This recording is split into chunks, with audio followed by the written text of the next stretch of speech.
దేవుని ఘనమైన నామమునకు స్తోత్రములు. ఈ వాగ్దానమును వింటున్న మీకందరికీ మన ప్రభువును ప్రియ రక్షకుడైన యేసుక్రీస్తు నామములో శుభములు, మా హృదయపూర్వకమైన వందనములు. ఈరోజు మీ కొరకైన దేవుని వాగ్దానము కీర్తనలు గ్రంథము 23వ కీర్తన 3వ చరణము. నా ప్రాణమునకు ఆయన సేద తీర్చుచున్నాడు. మంచి దేవుడైన యేసయ్య ఈ మంచి వాగ్దానమును నిశ్చయముగా నేడు మనందరి వినికిడిలో నెరవేర్చునుగాక. ఆమేన్.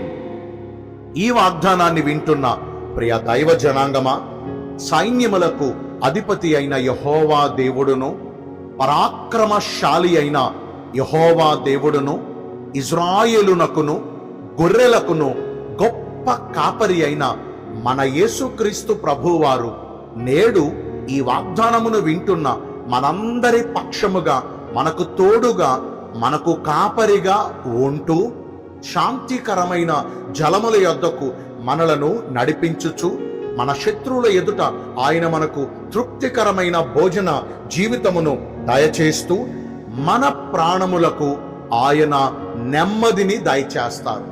గతించిన దినములలో ఈ ప్రాణమునకు నెమ్మది లేక ఎదురైన సమస్యలను బట్టి, ఎదుర్కొన్న నిందలను బట్టి, పొందిన అవమానములను బట్టి, పొందుతున్న శ్రమలను బట్టి ప్రాణము ఎంతగానో నలిగిపోయింది కదా.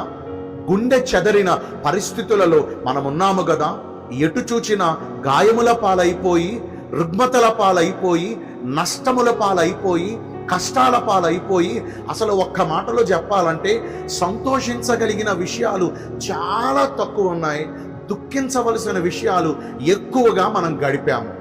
మన దేవుడు మన దీనస్థితిని బాగుగా ఎరిగినవాడు. మనము దీనస్థితిలో ఉన్నప్పుడు ఆయన కృపచేత మనలను జ్ఞాపకం చేసుకున్నాడు. కాబట్టే నలిగిన మన ప్రాణములను ఉజ్జీవింపజేసి మన ప్రాణమునకు ఆయన సేద తీర్చబోతున్నాడు. భక్తుడైన దావీదు బాల్యప్రాయము నుండే తన ఇంటి వారి చేత ద్వేషించబడి, తృణీకరించబడి, తన వారందరి చేత చిన్నచూపు చూడబడి, పురుగు వంటి జీవితాన్ని అనుభవించాడు. తన సమాజములోనే తాను వెలిచూపు చూడబడ్డాడు. మనుషులందరిలో ఎంతగానో తగ్గించబడిన జీవితం దావీదుది. ఎవ్వరి దృష్టికి ఎన్నిక లేనివాడు దావీదు. పనికి మాలిన వాడిగా దావీదును చూచారు అప్పుడున్న సమాజము. కానీ దేవుడు దావీదును ఎన్నుకున్నారు, దావీదును కోరుకున్నారు, దావీదును అభిషేకించారు. దావీదునకు కలిగిన బాధలన్నిటిలో దేవుడు దావీదు పక్షమందు దావీదును జ్ఞాపకం చేసుకుని తనకున్న బాధలన్నిటిలో నుండి దావీదును విడిపించి గొప్ప చేశారండి. సామాన్యమైన గొర్రెల కాపరి స్థాయి దావీదుది. మనుషులందరి ద్వారా మరువబడిన స్థితి దావీదుది.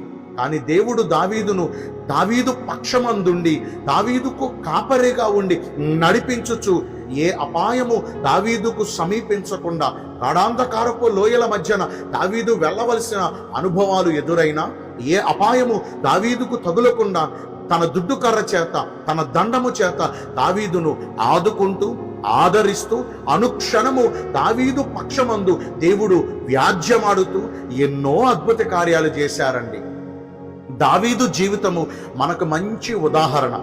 తన చుట్టూ ఏమాత్రము అనుకూల పరిస్థితులు లేకపోయినా, అన్ని ప్రతికూల పరిస్థితులతో చుట్టబడి నలిగిపోతున్న స్థితిలో ఉన్న తన గుండె చెదిరిపోయే అనుభవాలు ఎన్ని ఎదురైనా, అన్ని రీతులుగా అతడు బంధించబడి బాధించబడుతున్నా దేవుడు తనకు కాపరిగా ఉన్నారు కాబట్టి తన ప్రాణమునకు నెమ్మదిని దయచేశారు. అలనాడు భక్తుడైన దావీదు పక్షమందుండి నలిగిపోయిన దావీదు హృదయమును సేదతీర్చి నెమ్మళింపజేసిన దేవుడే ఈ వాగ్దానాన్ని వింటున్న మనందరి ప్రాణములను ఉజ్జీవింపజేసి మన ప్రాణమునకు ఆయన సేద తీర్చి నెమ్మదిని దయచేయాలంటే మనం ఏం చేయాలి? యెహోవా మనకు కాపరిగా ఉండాలి. దేవుడు ఎవరికైతే కాపరిగా ఉండి నడిపిస్తారో వారి జీవితాలు రమ్యముగా ఉంటాయండి, అందముగా ఉంటాయండి, సుఖముగా ఉంటాయండి, సేద తీర్చబడతాయండి. గొర్రెల గొప్ప కాపరి అయిన దేవుడు ఈ రోజున మనకు కాపరిగా ఉన్నారా? మనలో అనేక మందికి డబ్బు వారిపైన యజమాయిషి చేస్తుంది, కులము వారిపైన యజమాయిషి చేస్తుంది, బంధువులు బంధువర్గములు వారిపైన యజమాయిషి చేస్తూ ఉంటారు. వాటి నీడలోనే మనుషులు నడుస్తూ జీవిస్తూ ఉంటారు.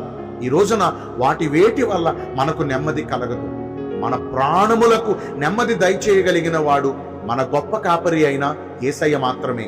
ఆయనను వెంబడిస్తే, ఆయనను మనం ఫాలో అయిపోతే, ఆయన నీడలో మనం ఉంటే, ఆయన చెప్పిన ప్రకారము మనం జీవించగలిగితే నిశ్చయంగా ఆయన మనకు కాపరిగా ఉంటారు. శాంతికరమైన జలముల యొద్దకు మనలను నడిపిస్తారు. మన ప్రాణమునకు ఆయన నెమ్మదిని దయచేస్తారు. దేవుడు ఈ కొద్ది మాటలు మనందరి వినికిడిలో దీవించునుగాక. ఆమేన్. మీ అందరి కొరకు చిన్న ప్రార్థన చేస్తానండి.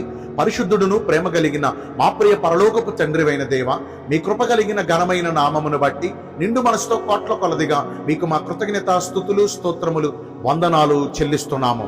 నలిగిన మా ప్రాణములను మీరు సేదదీరుస్తానని, మాకు నెమ్మదిని దయచేస్తానని ఈ రోజున వాగ్దానము ద్వారా చిత్తగించారు. లేఖనానుసారముగా ప్రవర్తించి మీరు కాపరిగా మా జీవితాలలో ఉంటే మా ప్రాణములు సేదతీర్చబడతాయన్న వాస్తవాన్ని గ్రహించి మిమ్మల్ని వెంబడించే కృపను నేడు మాకు అందరికీ దయచేయండి. ఈ రోజున ఎందరైతే పుట్టిన రోజులను, వివాహ దినములను, ఇతరమైన శుభకార్యములను జరిగించుకుంటున్నారో వారందరికీ మెండైన దీవెనలు కుమ్మరించమని, మీ రాకడ కొరకు మమ్మను సిద్ధపరచమని యేసుక్రీస్తు ప్రశస్త నామమున ప్రార్థించి వేడుకొనుచున్నాను మా ప్రియ పరలోకపు తండ్రి.